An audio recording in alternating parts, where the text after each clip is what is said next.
ಊಟಕ್ಕೆ ಉಪ್ಪಿನಕಾಯಿ, ಬಿಸಿ ಬಿಸಿ ಹೆಸರುಬೇಳೆ ಪಾಯಸ ಹಾಗೂ ಸೊಂಡಿಗೆ, ಬಿಸಿ ಬಿಸಿ ಆಲೂಗಡ್ಡೆ ಪಲ್ಯ ಹಾಗೂ ಚಳಿಗಾಲದ ಮೆಣಸಿನಕಾಯಿ ಬಜ್ಜಿ, ಅನ್ನದಾಸೋಹ ಬಿಸಿ ಬಿಸಿ ಹಾಗೂ ಬೇಳೆ ಸಾಂಬಾರ್, ಬಿಸಿ ಬಿಸಿ ಬೇಳೆ ಸಾಂಬಾರ್ ಹಾಗೂ ಜೀರ್ಣಶಕ್ತಿಗಾಗಿ ರಸಂ, ಅದರ ಜೊತೆಗೆ ಬಾಳೆಹಣ್ಣು ಸಹ ದೇವರ ಮಕ್ಕಳ ಊಟಕ್ಕಾಗಿ ಮದುವೆಯ ದಿನಾಚರಣೆಯ ವಿಶೇಷವಾಗಿ ಇದನ್ನು ನಡೆಸುತ್ತಿದ್ದೇವೆ.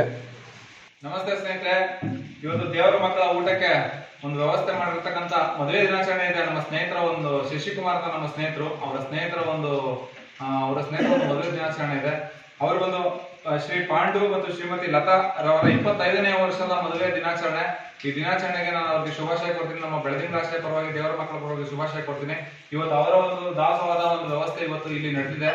ಅವರಿಗೆ ಭಗವಂತ ಆಯುರ ಆರೋಗ್ಯ ಐಶ್ವರ್ಯ ಕೊಟ್ಟು ಸದಾಕಾಲ ಸುಖ ಶಾಂತಿ ನೆಮ್ಮದಿ ಕೊಟ್ಟು ನನ್ನಂತ ಜೀವನ ಮಾಡೋ ತರ ಒಂದು ಆಶೀರ್ವಾದ ಮಾಡಲಿ ಅಂತ ಕೇಳ್ಕೊಂತೀನಿ. ಅವ್ರು ಇದೇ ತರ ಸದಾ ಪದೇ ಪದೇ ಬೆಳದಿಂಗಳ ಆಶ್ರಯಕ್ಕೆ ಆಗಿರ್ಬೋದು, ಯಾರೇ ಒಂದು ದೇವರ ಮಕ್ಕಳ ಸ್ಥಾನಕ್ಕಾಗಿರ್ಬೋದು, ಒಂದು ಒಳ್ಳೆ ತರ ಅವರಿಗೆ ದಾನ ಮಾಡುವಂತ ಶಕ್ತಿಯ ಭಗವಂತ ಕೊಡ್ಲಿ ಅಂತ ಸಹ ತಮ್ಮಲ್ಲಿ ಕೇಳ್ಕೊಂತೇನೆ. ಹಾಗೂ ಅವರಿಗೆ ದೇವರ ಮಕ್ಕಳ ಮುಖಾಂತರ ಒಂದು ಅಭಿನಂದನೆ ಮತ್ತು ವಿಶ್ವಾಸ ತಿಳಿಸಕ್ಕೆ ಇಷ್ಟಪಡ್ತೀವಿ. ಎಲ್ಲರೂ ಹೇಳಿ, ನಿಮಗೆ 25ನೇ ವರ್ಷದ ಮದುವೆಯ ದಿನಾಚರಣೆಯ ಶುಭಾಶಯಗಳು.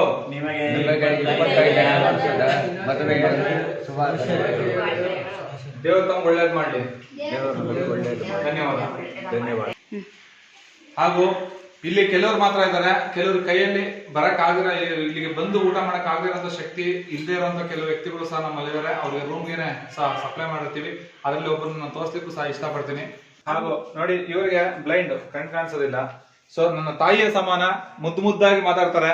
ಸೊ ಇಂತಹ ವ್ಯಕ್ತಿಗಳಿಗೆ ನಾವು ರೂಮ್ಗೆ ಊಟನ ಸಹ ಕೊಡ್ಲಿಕ್ಕೆ ನಾವು ಕೆಲಸಗಳು ಮಾಡ್ತಾ ಇದೀವಿ. ಈ ವಿಚಾರ ತೋರಿಸ್ಲಿಕ್ಕೋಸ್ಕರ ಎಲ್ಲರೂ ಕರ್ಕೊಂಡ್ ಬಂದಿದೆ. ಧನ್ಯವಾದ.